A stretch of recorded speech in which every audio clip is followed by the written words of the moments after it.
Welcome to మాలిన్ kitchen. చూడండి, మనమైతే ఈరోజు కప్పు కేక్ అయితే చేసుకున్నాం. చూడండి, గ్లాస్లో మనకి ఇలా తీసుకుంటే వచ్చేస్తుందండి. చల్లారిపోయాక వావ్, చూసారా ఎలా ఉందో.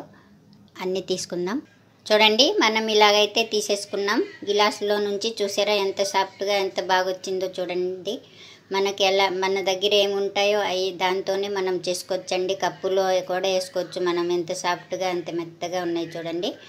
మనం తీసి కూడా చూపిస్తాను చూడండి. వావ్, భలే అద్దుపోయిందండి. చూడండి, వావ్ ఎంత బాగున్నాయో. పిల్లలు అయితే చాలా ఇష్టపడతారండి. కప్పుల్లో అయినా వేసుకోవచ్చు, మనం గిన్నెలో అయినా వేసుకోవచ్చు, ఎలాగైనా వేసుకోవచ్చండి. భలే సాఫ్ట్గా ఉన్నాయి చూసారా, ఎర్రగా కాలినాయి చూడండి. మనం మైదా పిండి అయినా వేసుకోవచ్చు, లేకుంటే గోధుమ పిండి అయినా వేసుకోవచ్చండి. ఈ రెసిపీ నచ్చితే లైక్, షేర్, కామెంట్, సబ్స్క్రైబ్ చేయండి. మీ ఫ్రెండ్స్కి షేర్ చేయండి. మా వీడియో చూడాలంటే నోటిఫికేషన్ ఆన్ చేసుకోండి. మా వీడియో పూర్తిగా చూడండి.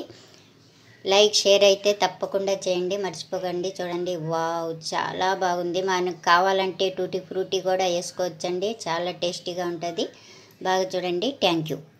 మనం మిక్సీ జార్ తీసుకోవాలండి. తీసుకున్న తర్వాత ఇప్పుడు ఇందులోకి మనం చూడండి, ఈ కప్పు అరకప్పు అండి. ఈ కప్పుతో నేను కప్పు చక్కెర తీసుకున్నానండి. పంచదార ఇందులోనే వేసుకోవాలి. మనం వేసుకొని మిక్సీ పట్టుకుందాం. కావాలంటే మనం యాలుక్కాయ బుడ్డలు వేసుకోవచ్చండి, లేకుంటే లేదు. చూడండి, మనం బాగా ఇలాగ మెత్తగా పొడి చేసుకోవాలి. ఇలాగ ఉండాలండి మనకైతే. చూడండి, మెత్తగా అయింది. ఇప్పుడు ఇది పక్కన పెట్టేసుకుందాం మనం. చూడండి, ఒక బౌల్ తీసుకోవాలి. తీసుకున్న తర్వాత మనమైతే ఈ కప్పుతో అండి, ఏ కప్పుతో మనం పంచదార చక్కెర తీసుకున్నామో ఆ కప్పుతోనే మనం మైదా పిండి తీసుకోవాలండి. మనం మైదా పిండి అయినా తీసుకోవచ్చు, గోధుమ పిండి అయినా తీసుకోవచ్చండి, మన ఇష్టం. ఇప్పుడు ఏం వేయాలంటే మనం మిక్సీ పట్టుకున్నాం కదా, ఈ చక్కెర పొడిని మనం ఇందుట్లోనే వేసేసుకోవాలండి. ఇలాగా మొత్తం వేసుకున్నా. చూడండి, ఇందులోకి ఒక చిటికెడు మనం సాల్ట్ అయితే వేసుకోవాలి. చూడండి, ఆ రెండు మనం బాగా మిక్సీ చేసుకోవాలి, కలుపుకోవాలి. పిండి చక్కెర అంతని ఇలాగా చూడండి. కలుపుకున్న తర్వాత మనమైతే ఈ కప్పుతోనే మనం పాలు తీసుకోవాలండి. ఈ అరకప్పు నిండానే మనం పాలు తీసుకొని ఇందులో వేసుకోవాలి. వేసుకొని బాగా కలుపుకోవాలి. ఇందులో మనం 1/2 టీ స్పూన్ వెనిల్లా ఎసెన్స్ వేసుకోవాలి. ఇది లేకపోతే మనం ఇలాచీ పౌడర్ అయినా వేసుకోవచ్చు. బాగా కలుపుకోవాలి. చూడండి, బాగా కలుపుకున్న తర్వాత మనమైతే 1/2 టీ స్పూన్ బేకింగ్ సోడా అయితే వేసేసుకోవాలండి. మనం వేసుకొని మనం బాగా కలుపుకుందాం. చూడండి, బాగా కలిపేసుకున్నాం. కలుపుకున్నాక ఇప్పుడు మనం ఏం చేయాలంటే చూడండి, 2 స్పూన్ల మనం ఆయిల్ అయితే వేసుకోవాలి. ఇందులో వేసుకొని ఇంకోసారి ఇలా కలిపేసుకోవాలి.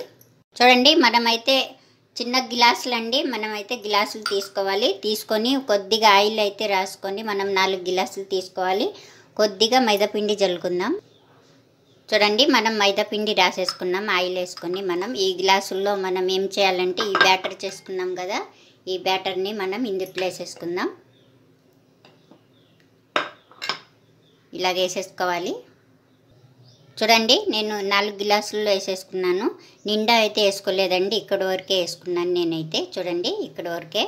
ఇప్పుడు మనం ఏం చేయాలంటే చూడండి, మనమైతే ఒక గిన్నె అయినా కడాయి అయినా ఏదైనా పెట్టుకోవాలండి. అందులోకి మనం కొద్దిగా ఇసుక వేసుకొని స్టాండ్ పెట్టుకొని దాంట్లో ప్లేట్ పెట్టుకోవాలండి. ప్లేట్ పెట్టుకున్న తర్వాత ఇప్పుడు ఏం చేయాలంటే మనం చూడండి, ఈ గ్లాసుల్లో నింపుకున్నాం కదా ఈ కేక్ బ్యాటరు, ఈ బ్యాటర్ని మనం ఇందులో పెట్టేసుకోవాలండి ఇలాగా.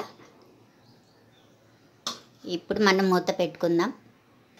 చూడండి, మనమైతే మూత పెట్టుకున్నాం. పెట్టుకున్న తర్వాత 25 నిమిషాలు అయితే మనం పెట్టుకుందామండి. అప్పుడు దాకా రెడీ అవుతూ ఉంటుంది. అయితే మనం చూద్దాం. వావ్, చూడండి, మనం టూత్ పిన్ వేసుకొని ఇలాగ చూసుకోవాలి.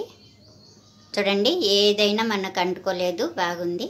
రెడీ అయిపోయిందండి. స్టవ్ ఆఫ్ చేసుకొని మనం చల్లారించుకుందాం, కిందకి తీసుకుందాం. చూడండి, మనకైతే రెడీ అయిపోయింది. చల్లారిచ్చాక మనం తీసుకుందాం ప్లేట్లోకి. ఈ రెసిపీ నచ్చితే లైక్ చేయండి.